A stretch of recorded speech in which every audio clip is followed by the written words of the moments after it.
Donc, j'irai, madame, en Israël à l'invitation des autorités officielles israéliennes.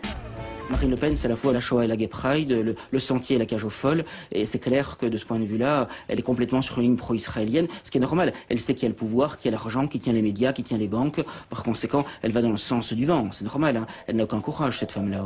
Nos compatriotes juifs n'ont rien à craindre du Front National, bien au contraire. Mais Marine Le Pen et sa clique, qui sont des sionistes, je peux vous le démontrer, je le sais pour des raisons intimes, et vous le verrez de plus en plus, parce que cette extrême droite bourgeoise, en réalité libérale, même si elle prétend autre chose, a compris que l'extrême droite avait à nouveau un avenir en France. Si elle acceptait de se soumettre au sionisme, ils passent leur temps à attaquer les musulmans. Et on voit très bien que le président du Vlaams-Belang à la fois attaque en permanence les musulmans et tous les 15 jours à Tel Aviv. Le vice-président du Front National, Louis Alliot, connu également comme le conjoint de Marine Le Pen, se trouvait en Israël de dimanche à mardi soir. Un déplacement tenu secret, mais qui a finalement été révélé lundi par le site internet GSS News.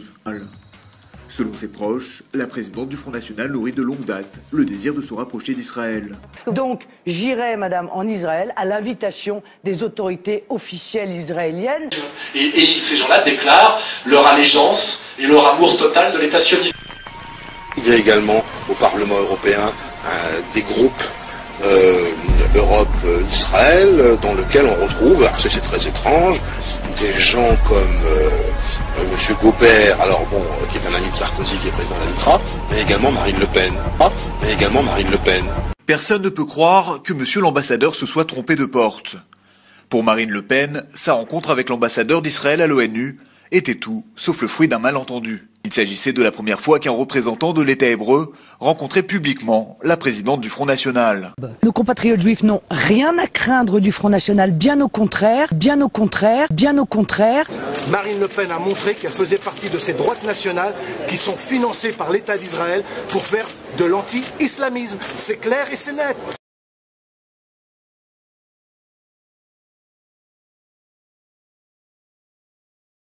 Il y a une chose qui monte, ce sont les menaces à l'égard de nos compatriotes juifs, dont l'immense majorité sont les victimes de fondamentalistes islamiques. Personne ne doit être conduit contre son gré ou à son insu à manger halal. Ce sera halal et rien d'autre.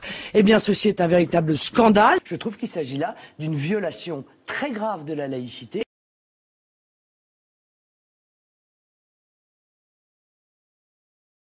En ce sens, je suis convaincu que la communauté juive ne sera jamais taxée d'atteinte à la laïcité, que dans la discrétion mais le respect des principes religieux, nous pourrons continuer l'abattage rituel selon les règles que j'ai définies tout à l'heure, et à ce titre, je sais pouvoir compter sur le pouvoir politique pour mesurer notre confiance, savoir qu'ils nous font confiance et continuer main dans la main pour que nos lois religieuses soient respectées.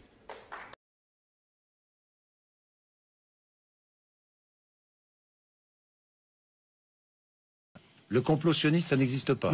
À vos yeux? Non. Non? Non. Bon.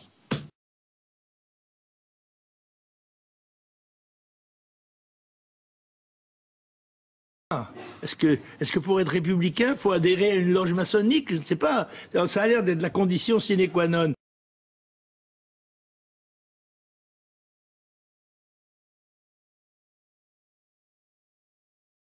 L'ouverture façon Marine Le Pen, ça donnait ça en juin dernier.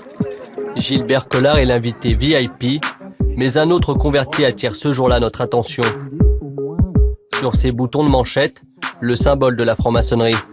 Le compas du grand architecte. Et ce que je veux vous dire aujourd'hui, c'est que chez vous, aujourd'hui, c'est chez moi. Un franc-maçon applaudi par des frontistes, la scène est étonnante. Surtout quand on se souvient des sorties virulentes de Jean-Marie Le Pen depuis 30 ans. La presse gauchiste et maçonne dressée contre nous. Il n'est peut-être pas mauvais que le grand maître du Grand Orient ait révélé publiquement le rôle que joue cette organisation secrète dans le complot d'esprit contre le Front National. Le CRIF et le Grand Orient de France du même côté, ça ne m'étonne pas. Je dirais même que ça me rassure. Une diatribe qu'on n'entend plus dans la bouche de Marine Le Pen. Des francs-maçons bienvenus au front. Sur les francs-maçons comme sur le reste, Jean-Marie suit désormais à la lettre la ligne imposée par Marine. Bonjour Monsieur Le Pen. Est-ce que c'est une ouverture qui peut aller jusqu'à accueillir des francs-maçons au Front National? Je crois qu'il y en a déjà, je pense. Depuis longtemps? Ben, j'en sais rien, mais je crois qu'il y en a. En tous les cas, il n'y avait pas d'objection à ce qu'il y en ait. Gilbert Collard attire une nouvelle fois les caméras. Le président du comité de soutien de Marine Le Pen est lui aussi franc-maçon. Sur les réseaux sociaux, Collard assume son appartenance à la franc-maçonnerie. Il dit être frère depuis l'âge de 18 ans. L'avocat médiatique se revendique de la Grande Loge nationale de France, une obédience classée à droite. Le Douguet, Collard, des francs-maçons assumés au service de la normalisation du nouveau front. Une double appartenance pas encore facile à assumer face caméra. Et des références nouvelles pour le Front National, de quoi séduire certains francs-maçons. C'est le cas de cet ancien grand maître qui préfère rester discret. Est-ce que le FN est plus fréquentable aujourd'hui? Parce qu'il a réellement changé. C'est indiscutable, bien sûr. Ça ne pose pas les mêmes problèmes. Aujourd'hui, recevoir Marine Le Pen dans une loge, est-ce que c'est envisageable? Ça ne choque pas. Ça ne me choque pas. Il y a de plus en plus de loges qui ne seraient pas contre le fait de vous recevoir et de parler avec vous. Écoutez, je pense que sur un certain nombre de sujets, on peut effectivement parler de l'avenir de la France. Alors, y a-t-il une stratégie du Front National pour attirer les francs-maçons? S'il y a des gens qui sont au Front National et qui ont de surcroît une partie, qui participent de surcroît à des loges, tant mieux, tant mieux, tant mieux. Des frères bienvenus au Front National, ça énerve les tenants de l'extrême droite à l'ancienne. Exemple, Thomas Joly, désormais secrétaire général du Parti de la France, un mouvement qui regroupe des déçus du FN. Il y a un changement idéologique du Front National, c'est évident, et je pense qu'il y a une influence franc-maçonne dans ce changement idéologique au Front National. Il y avait dans son discours de nouvelle présidente du Front National de forts clins d'œil évidents à la franc-maçonnerie. Et en fait, il y a deux réseaux puissants aujourd'hui qui disent à Marine Le Pen, tu peux y aller à condition de taper sur les musulmans, car nous ne pouvons pas assumer la responsabilité historique de ce racisme qui ne dit pas son nom. C'est Israël, parce qu'il faut que le conflit de civilisation puisse sauver ce pays qui n'est plus sauvable par les droits de l'homme, l'anticolonialisme et l'antiracisme, voilà. Et aussi le réseau laïque français qui est très puissant, qui s'appelle le réseau maçonnique.